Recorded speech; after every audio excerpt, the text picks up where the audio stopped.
The United States Capitol building, the home of American democracy and global symbol of freedom, is one of the most recognizable buildings in the world. The Capitol building itself reflects the history of America, growing and evolving with the nation since its first cornerstone was laid. The person first credited with the title of architect of the Capitol was Dr. William Thornton. His design for the Capitol was selected by President George Washington in 1793 to be built atop Jenkins Hill.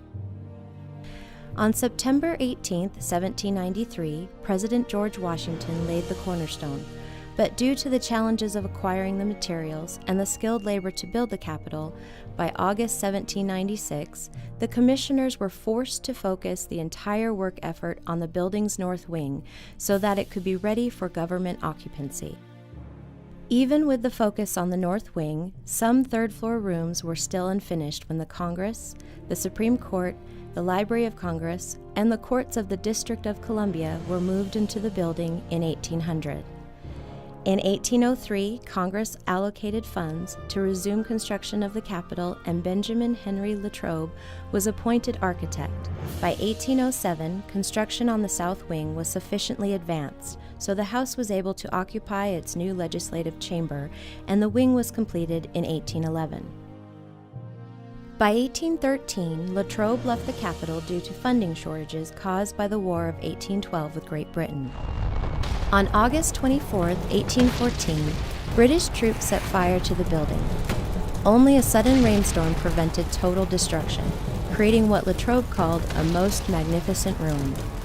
Latrobe returned to Washington in 1815 when he was rehired to restore the Capitol, but was forced to resign shortly after due to consistently missing deadlines and exceeding budgets. Architect Charles Bulfinch, Latrobe's successor, completed the chambers for the Supreme Court, the House, and the Senate, which was ready for use by 1819. Bulfinch also created the long-awaited Center Building, capping it with a copper-covered dome.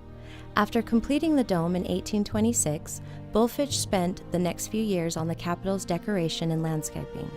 By 1850, it was apparent that the Capitol could no longer accommodate the increasing numbers of senators and representatives from newly admitted states. Another competition was held for the best plan to extend the Capitol. President Millard Fillmore appointed Philadelphia architect Thomas Hugh Walter, who would design and add two significant wings to the Capitol, housing the Senate on the north side and the House of Representatives on the south.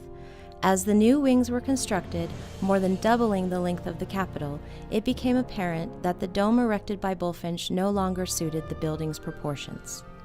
Beginning in 1855, it was decided the old dome should be torn down and a larger cast iron dome, designed by Walter, would replace it.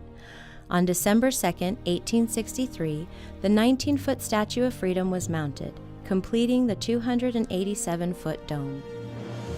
Between 1884 and 1891, the marble terraces on the north, west, and south sides of the Capitol were constructed as part of the grounds plan devised by landscape architect Frederick Law Olmsted. The next significant alteration to the exterior of the Capitol was initiated in 1958, with a 33-foot extension of the east portico at the center of the building that was first proposed by Walter in 1864. The Capitol Visitor Center is the newest addition to the Capitol. At nearly 580,000 square feet, the Visitor Center is the largest project in the Capitol's more than two-century history and is approximately three-quarters the size of the Capitol itself. The entire facility is located underground on the east side of the Capitol, so as not to detract from the appearance of the Capitol and the grounds designed by Frederick Law Olmsted in 1874. On December 2, 2008, the anniversary of the placement of the Statue of Freedom atop the Capitol Dome, the Capitol Visitor Center opened. Since then, millions of people have visited the Capitol, entering through the Capitol Visitor Center.